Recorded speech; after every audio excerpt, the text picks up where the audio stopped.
सभी को जय माशी। आप सबका स्वागत है हमारे चैनल डॉक्ट्रिन इन लाइफ में। आज हम बाइबल के पहले पुस्तक उत्पत्ति से एक बहुत ही गहरा और इम्पोर्टेंट संदेश सीखेंगे। ये सिर्फ एक कहानी नहीं है, बल्कि आज के हर बिलीवर के लिए एक स्पिरिचुअल वार्निंग है। आज का टॉपिक है काइन और हबील, कौन सा वर्शिप परमेश्वर एक्सेप्ट करता है। बहुत लोग सोचते हैं कि सिर्फ चर्च जाना, गाना गाना और ऑफरिंग देना ही वर्शिप है, लेकिन बाइबल हमें सिखाता है कि परमेश्वर सिर्फ एक्शन नहीं देखता, परमेश्वर हृदय देखता है। चलिए शुरू करते हैं उत्पत्ति 4 अध्याय से।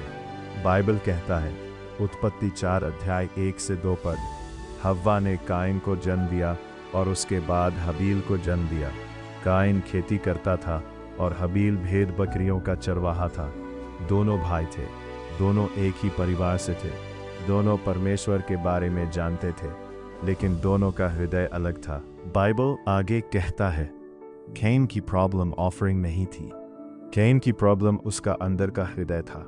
जब उसकी भेंट एक्सेप्ट नहीं हुई, बाइबल कहता है उत्पत्ति 4 अध्याय 5 पद, कैन बहुत क्रोधित हुआ और उसका मुंह उतर गया। यहां से उसके अंदर गुस्सा और जलन बढ़नी शुरू हो गई।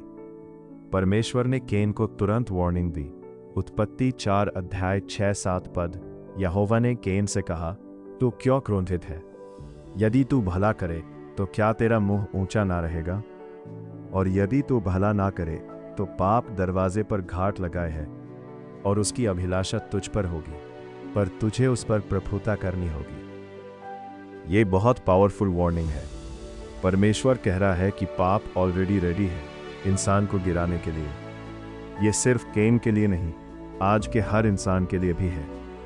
पाप पहले अंदर आता है, जलन, गुस्सा, ईगो, अनफॉरगिवनेस, फिर वो बाहर एक्शन बन जाता है। बाइबल कहता है, याकूब 1 अध्याय 14-15 पद, हर मनुष्य अपनी अभिलाषा से खींचकर परीक्षा में पड़ता है, फिर अभिलाषा पाप को जन्म देती है और पाप मृत्यु को।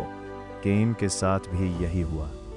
जलन से शुरुआत हुई, फिर गुस्सा बढ़ा, फिर मर्डर तक बात पहुंच गई। बाइबल कहता है उत्पत्ति 4 अध्याय 8 पद, कैन ने अपने भाई हाबिल पर चढ़ाई करके उसको घात किया।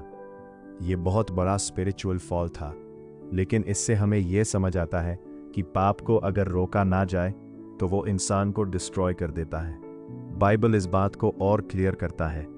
1 यूहन्ना 3 अध्याय 12 पद, हम कैन के समान ना हो जो उस दुष्ट से था और अपने भाई को घात किया, और उसने उसे इसलिए घात किया क्योंकि उसके कार्य बुरे थे और उसके भाई के धार्मिक थे।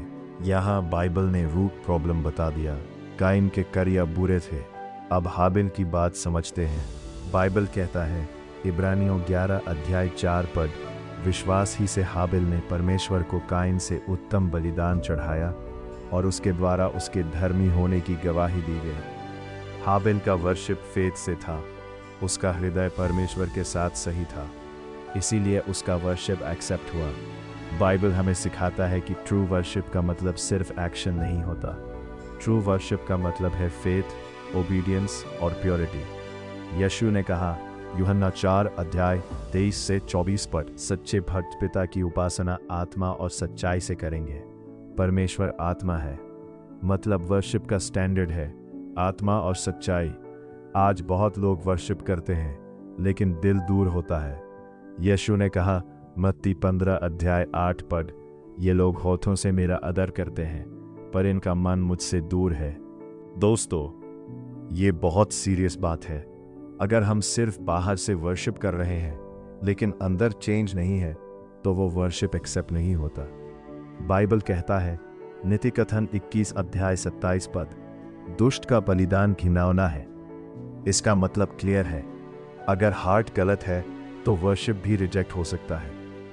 इस कहानी का सबसे बड़ा लेसन ये है, काइन का प्रॉब्लम वर्शिप नहीं था, काइन का प्रॉब्लम हार्ट था, और हाबिल का स्ट्रेंथ ये था कि उसका फेथ और ओबीडियंस सही था। बाइबल कहता है भजन 51 अध्याय 17 पद, परमेश्वर का बलिदान तो टूटा हुआ मन है। अगर हम सच में रिपेंट करते हैं तो परमेश्वर हमें रिजेक्ट नहीं करता। और सबसे इंपॉर्टेंट बात यह है, यीशु मसीह का लहू हमें सब पाप से शुद्ध करता है। 1 यूहन्ना 1:7 यीशु का लहू हमें सब पाप से शुद्ध करता है। दोस्तों, आज का मैसेज सिंपल है। काइन की तरह गुस्सा, जलन और पाप में मत रहो।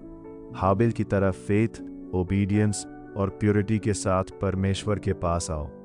प्रभु यीशु मसीह आप सबको आशीर्वाद दे। आमीन।